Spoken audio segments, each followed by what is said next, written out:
ವೀಕ್ಷಕರೇ, ನಾನು ನಿಮ್ಮ ಲಿಖಿತ. ಸೊ ಇವತ್ತಿನ ವಿಡಿಯೋದಲ್ಲಿ ನಾವು article 23 and article 24 of the constitution ಏನಿದೆ ಅದರ ಬಗ್ಗೆ ಡಿಸ್ಕಸ್ ಮಾಡೋಣ. ನಾವು ಫಂಡಮೆಂಟಲ್ ಚಾಪ್ಟರ್ ನ ಡಿಸ್ಕಸ್ ಮಾಡ್ತಾ ಇದ್ವಿ, fundamental rights part 3 of the constitution. So article 23 of the constitution ಏನ್ ಹೇಳುತ್ತೆ ಅಂದ್ರೆ prohibits trafficking human being and forced labour.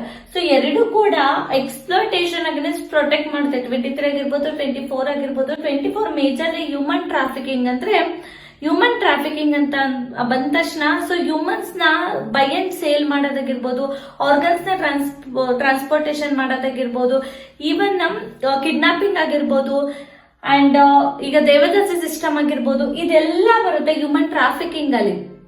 And forced labour ನೋಡಿ, ಬೇಗರ್ ಅನ್ನ ವರ್ಡ್ ನ ಆರ್ಟಿಕಲ್ 23 ಆಫ್ ದ ಕಾನ್ಸ್ಟಿಟ್ಯೂಷನ್ ಅಲ್ಲಿ ಮೆನ್ಷನ್ ಮಾಡ್ತಾರೆ. ಬೇಗರ್ ಅಂದ್ರೆ ಏನು ಅಂತ ಎಕ್ಸಾಮ್ಸ್ ಅಲ್ಲಿ ಕೇಳುವಂತ ಚಾನ್ಸಸ್ ಇರುತ್ತೆ. ಬೇಗರ್ ಅಂದ್ರೆ ಅವ್ರ ಹತ್ರ ಫೋರ್ಸ್ಫುಲ್ ಆಗಿ ವರ್ಕ್ ಮಾಡಿಸ್ಕೊಳ್ಳೋದು, ಅವರಿಗೆ ಯಾವುದೇ ಒಂದು ಸ್ಯಾಲರಿನ ಕೊಡೋಲ್ಲ, ಅದನ್ನ ಬೇಗರ್ ಅಂತ ಕರೀತಾರೆ.